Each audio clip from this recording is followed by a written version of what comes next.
नमस्कार, मेरा नाम तनवीर आलम है। आप हेडलाइंस बिहार देखते हैं।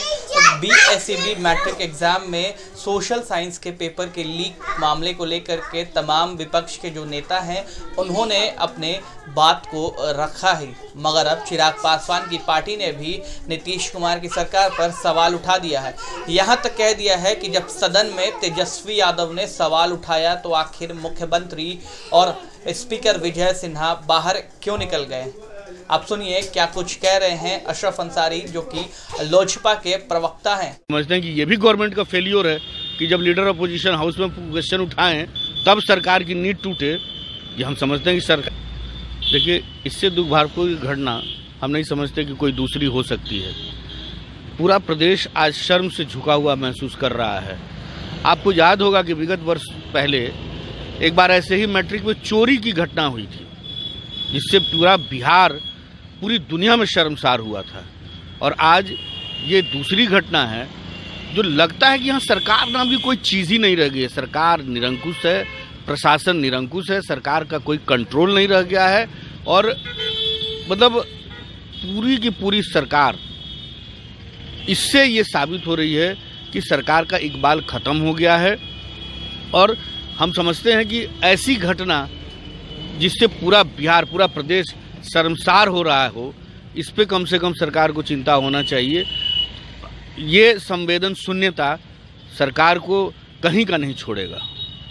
बिहार के डिप्टी सीएम भी जो मैट्रिक पेपर लीक हुआ है, इस पे बोल रहे हैं कि सोशल मीडिया की वजह से ये बदनाम किया जा रहा है। यही हो गया कि गलती अपनी, ठीकरा दूसरे पे फोड़ना है।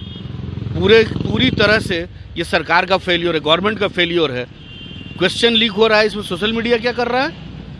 प्रशासन कहाँ बैठा हुआ है? प्रशासन के लोगों की कमी की वजह से ये हो रहा है और आप दूसरे पर इल्जाम लगा रहे हैं। समझते हैं कि ये भी गवर्नमेंट का फेलियर है कि जब लीडर अपोजिशन हाउस में क्वेश्चन उठाएं तब सरकार की नींव टूटे। ये हम समझते हैं कि सरकार के लिए शर्म की बात है। और रात में जाके वो अपना एक्शन लेते हैं। हमने कहा ना कि यहाँ सरकार, मतलब समझिए कि सरकार नाम की कोई चीज नहीं रह गई, प्रशासन निरंकुश हो गया है, तब इस तरह की घटना हो रही है ना। और ऐसी घटना से पूरे देश में हम लोग शर्मसार होते हैं। पूरे देश में, पूरी दुनिया में प्रदेश का नाम जो है वो, मतलब समझिए कि अब हम इससे बुरा कुछ नहीं हो सकता। ये हम क्या बोलें। LJP के प्रवक्ता अशरफ अंसारी ने पेपर लीक मामले को मुद्दा तो बनाया ही, साथ में बिहार में लगातार क्राइम को लेकर के भी उन्होंने कहा कि शहर में जो है, या फिर बात करें गांव में, या फिर पूरे बिहार की आप बात करें तो इकबाल जो है वो ख़त्म लगातार होता जा रहा है। आपको मालूम है जिस तरीके से लगातार चिराग पासवान और उनकी पार्टी जो है वो नीतीश कुमार के तमाम जो योजना है उनको लेकर के अपनी बातों को जो है वो प्रखर रूप से रखते हैं। और एक बार फिर से अशरफ अंसारी ने नीतीश कुमार की पार्टी पर बड़ा हमला बोला है। पूरे तरीके से फेलियर गवर्नमेंट जो है वो बता दिया है। तो सीधे तौर पे ये कह सकते हैं कि जो बात तेजस्वी यादव लगातार कहते हैं नीतीश कुमार को लेकर के विपक्ष में रहते हुए, ठीक वही रवैया जो है LJP की तरफ से जो है अपनाया जा रहा है। तो कह सकते हैं कि तेजस्वी यादव की RJD और चिराग पासवान की लोजपा जो है वो एक साथ आकर के नीतीश कुमार को निशाना बना रही है। अब बिहार की सियासत में क्या कुछ बदलाव होगा इन दोनों के बयानों के बाद से ये देखना अहम हो जाएगा। आप बने रहे हेडलाइंस बिहार के साथ।